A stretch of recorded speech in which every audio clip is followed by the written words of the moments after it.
National politics is at a crossroads. On Monday, there's a chance that the National Assembly may begin debating the no-confidence resolution. The opposition is certain of victory, but the government is likewise certain of victory. According to the Prime Minister, "My cards are close to my breast. On March 27, I'll reveal my trump card, which will stun the opponents." The issue now is, what is the Prime Minister's secret weapon?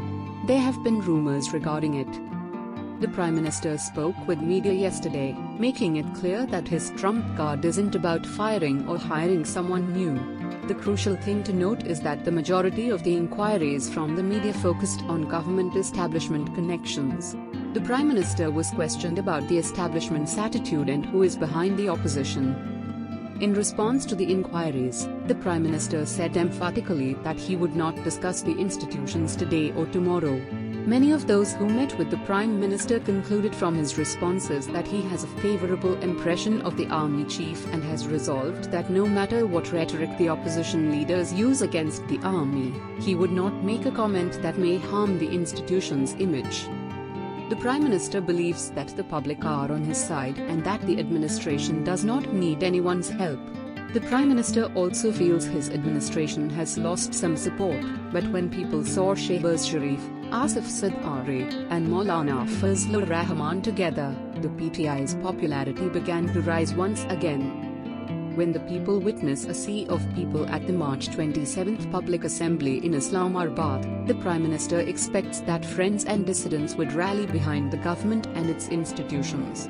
It's vital to note that the Prime Minister feels that his likely loss in the no-confidence vote will be a success for him.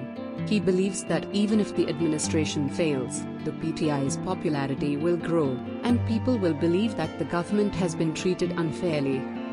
Several times throughout the discussion, the Prime Minister was asked who was backing the opposition. However, he believes the opposition is attempting to avoid responsibility. The opposition expressed concern during the meeting that the Prime Minister might be forced to pick the new army chief in November, but he dismissed the opposition's fears as unjustified. He also thought that the opposition's logic was incorrect, and that the same-page story had not altered as a result of one person's move. The Prime Minister also dispelled any notion that the umpire was on the opposition's side. He also disputed that he had already determined who will be the next army chief in November, despite misgivings from the institution at home. The Prime Minister claims that he has no favorites, and that the army chief should be chosen based on merit. He also dismissed reports that he was about to remove a high-ranking official from his position. He also said that he had not yet determined whether or not to prolong the army chief's tenure. He insisted, "I'm not thinking about that right now."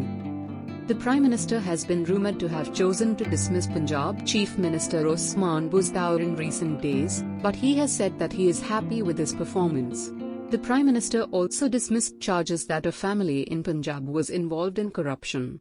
The discussion revealed that the Prime Minister feels that the institutions do not want to come to the fore or get involved in a dispute, but that they would not stay neutral when the nation is in trouble. The Prime Minister is pleased with his performance and feels that if the election were conducted 6 months later, his party would win. He also gave the impression that he wasn't under any pressure to call early elections. The core of the Prime Minister's press conference is that he is confident in his popularity and thinks that his popularity and public support will rescue him. He believes the March 27 meeting will be so successful that all of the odds will be stacked against him, and he will turn the tables on the opposition.